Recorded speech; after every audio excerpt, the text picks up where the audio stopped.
Every property investment strategy is about adding value and manufacturing growth. And all value addition strategies fall under one big umbrella: property development. There are 6 main development strategies, and if you know the right time to execute each one with the right system, you will be able to play the property game in any market cycle and come out a winner every time. So here they are: land banking, land packaging, land and building development, building operations, building renovation, and property redevelopment. Don't worry, I'm gonna keep this part super simple. Land banking: you buy unimproved land, and to achieve growth, you either hold it or, listen to this, you do your market research to follow demand and infrastructure spending, and then get a permit that meets that demand. Land packaging: simply put, you add value to land, package it, and on-sell. This strategy is normally used for larger parcels of land, yet extremely profitable for small and medium projects as well. You can either obtain a new zoning or change the use of land, for example, changing land use from farmland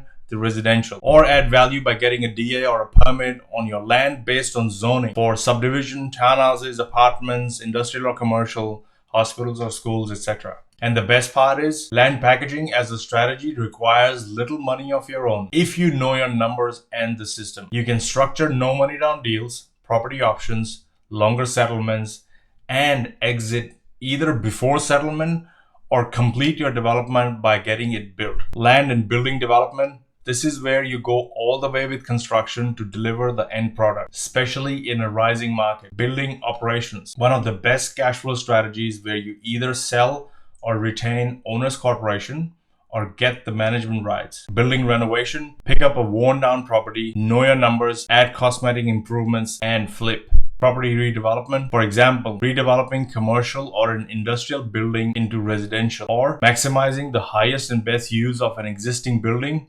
demolishing it, and redeveloping it from ground up. In a minute, I will explain your exit options with each of these strategies, so keep watching. First, there are 4 must-haves for any development project to occur that you should know: land, labor, capital, and entrepreneurship, also known as factors of production. Land is a natural resource and acts as a raw material. Labor is the human effort required to transform raw material into a finished good. Capital is a manufactured instrument used to increase production, like machinery, tools, and buildings. This does not include money. Capital is needed to buy capital equipment, yet money itself cannot produce goods and services. And entrepreneurship: the activity of going into business, that is assembling the factors of production to produce goods and services. This is where you and I come in, where we earn profits from the operation of our businesses by simply bringing together land, labor, and capital. Think of us as orchestra conductors. Fact: since the mid-19th century, most conductors have not played an instrument when conducting. Conductors, however, are required to know the limits of each instrument. We are no different.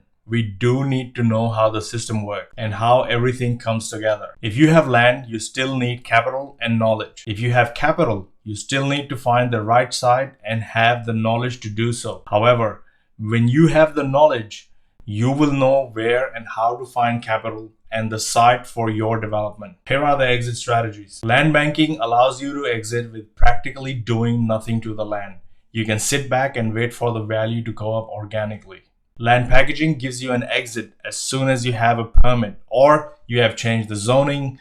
You can flip the site after adding value. Land and building construction is a choice. Once you have added value, you choose to either go ahead with construction or you choose to exit before commencing construction. Building operations are also a choice. You can choose to profit and create cash flows from building operations in 3 ways. You can buy rights to them from another developer, sell the operation rights of your development to someone else for profit, or you can retain these rights and manage and operate the building as a business once your development is complete. Building renovation: once you're in, you're in. To exit, you either add value by renovating or you simply buy and hold to renovate at a later date. Property redevelopment is one of the lesser used strategies, as it takes a long time for a building to come to the end of its life. No matter the strategy, at the heart of every strategy is your ability to conduct orchestra. It's your ability to know your numbers and the system. And it's not just feasibility. It's not just costs. Most importantly, it's your ability to know the value of land. It's your ability to know if the project will be profitable if X happens. Here's how you can calculate this for your own projects. And you must,